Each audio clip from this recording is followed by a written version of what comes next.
बड़े आदमी के साथ बैठे हैं, आप समझिए इस बात को, ठीक है। Good evening everybody. आज ह्यूमंस ऑफ झारखंड में मेरे साथ हैं इंडिया के सबसे यंगेस्ट साइंटिस्ट गोपाल जी। गोपाल जी भागलपुर में अपनी पढ़ाई पूरी की 12th, उसके बाद वो अभी तक 10 इनोवेशंस कर चुके हैं और 2 इनोवेशंस उनके ऐसे पेटेंट हो गए हैं। और ऐसा भी हुआ है कि उन्होंने नासा की नौकरी भी ठुकरा दी है क्योंकि वो भारत में काम करना चाहते हैं। फार्मिंग, उनके फादर एक फार्मर थे और फार्मिंग को लेके काफ़ी कुछ इनोवेशंस किया है उन्होंने। छोटे छोटे इनोवेशंस अपने लाइफ में किया है और आगे भी करते रहेंगे। काफ़ी बच्चों को प्रेरित किया है, इन दिनों हजारीबाग में है और हम लोग बात करेंगे गोपाल जी से। मैं हजारीबाग के सभी जनता, झारखंड के सभी जनता और देश के सभी जनता को अपनी तरफ से नमस्कार करता हूं। गोपाल जी आप बताइए, आपके दिमाग में ये इनोवेशन जो आए वो कैसे आए? बिहार के जैसे छोटे से डिस्ट्रिक्ट भागलपुर से, और उसके बाद 12th में एकदम यंगेस्ट साइंटिस्ट बनना कैसा लगा और वो जर्नी जो है वो कैसे शुरू हुई आपकी? जी, आपका बिल्कुल कहना सही है कि जैसा कि हमें, आपको सभी को पता है कि आवश्यकता ही आविष्कार की जननी होती है। कहीं ना कहीं हमें भी आवश्यकताएं पड़ी और हमें भी लगा कि हम इन चीज़ों को पूरा कर सकते हैं। मैंने अपने प्रॉब्लम का सॉल्यूशन लाया और वही प्रॉब्लम का जो सॉल्यूशन था दुनिया के लोगों के लिए आविष्कार हो गया, इन्वेंशन हो गया। और मैं जहाँ से आता हूँ वो छोटा सा गांव है जहाँ पे बहुत सारी प्रॉब्लम्स थी पहले, लेकिन हमारी ज़िंदगी में भी बहुत सारी प्रॉब्लम थी, बहुत सारे संघर्ष करने पड़े जिन्होंने मुझे इस फील्ड में कुछ बड़ा करने का प्रेरणा दिया।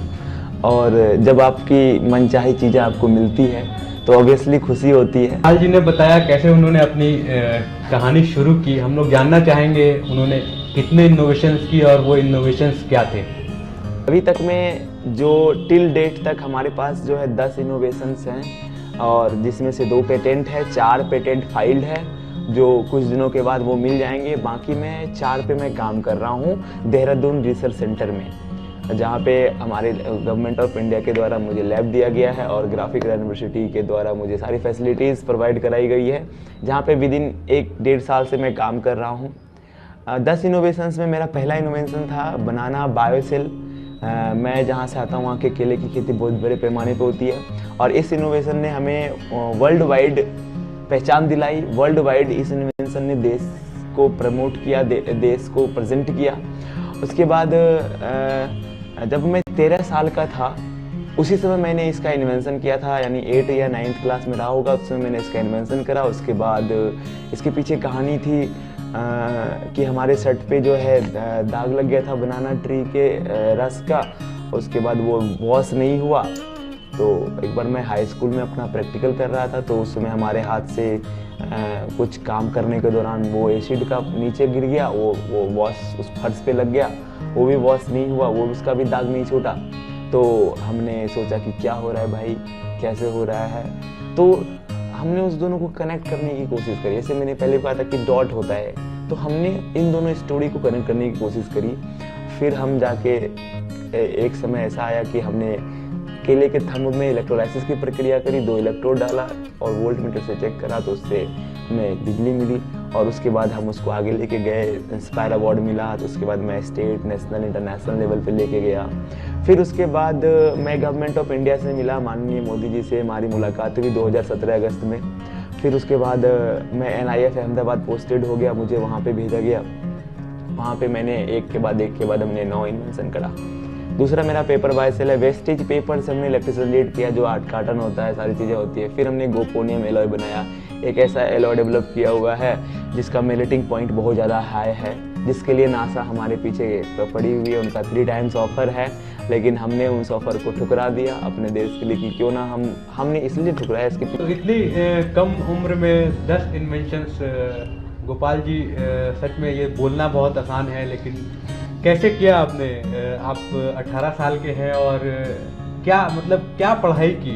18 साल के बच्चे तो अभी 12th में ही या ग्रेजुएशन का एंट्रेंस दे रहे होते हैं और घर में माँ बाप की डांट खा रहे होते हैं, पढ़ाई क्यों नहीं कर रहे हो? तो आपने इसके लिए कितनी पढ़ाई की और कितना मेहनत किया? इसके पीछे का जो मेहनत है वो क्या क्या? जी बिल्कुल, पढ़ना और समझना दोनों में बहुत अंतर होता है। आज के जो बच्चे हैं, जैसा मैंने इन बच्चों के ऊपर, हमने अपने ऊपर जो रिसर्च करा, हमारे और उनमें एक ही अंतर है, ज़्यादा कोई बड़ा अंतर नहीं है। वो अंतर ये है कि बच्चे आजकल सब्जेक्ट को क्या करते हैं, पढ़ते हैं, रटते हैं। वो चाहते हैं कि हम किसी तरह इसको रट के, इतना ही पढ़ के हम एग्जाम में क्वालिफाई करके रहेंगे। इनके माइंड में सेट रहता है कि हम पढ़ लिए रहे हैं तो किसके लिए पढ़ रहे हैं, या तो नौकरी के लिए पढ़ रहे हैं, या हम किसके लिए पढ़ रहे हैं, एग्जाम में अच्छे मार्क्स के लिए पढ़ रहे हैं। उनके दिमाग में जो होती है नॉलेज नाम की, जो सीखने की क्षमता होती है, वो कहीं ना कहीं दब जाती है किसी न किसी वजह से, जो हमारे अंदर नहीं हुई। हमने साइंस को पढ़ा कभी नहीं, हमने साइंस को अपनी जिंदगी में जीना सीखा, हमने साइंस को समझना सीखा। हमने जितने भी साइंस पढ़े, अगर हमने न्यूटन थर्ड लॉ भी पढ़ा तो हमने उसको अपनी लाइफ में देखा कि हम कहाँ यूज कर सकते हैं। अगर हमने आर्किमिडीज का सिद्धांत पढ़ा तो हमने उसको अपनी लाइफ में देखा कि कहाँ यूज करते हैं। इससे क्या होता है, हमें जब समझ में आती है तो हमारा ब्रेन जो होता है वो थियोरेटिकली काम, प्रैक्टिकली काम करना स्टार्ट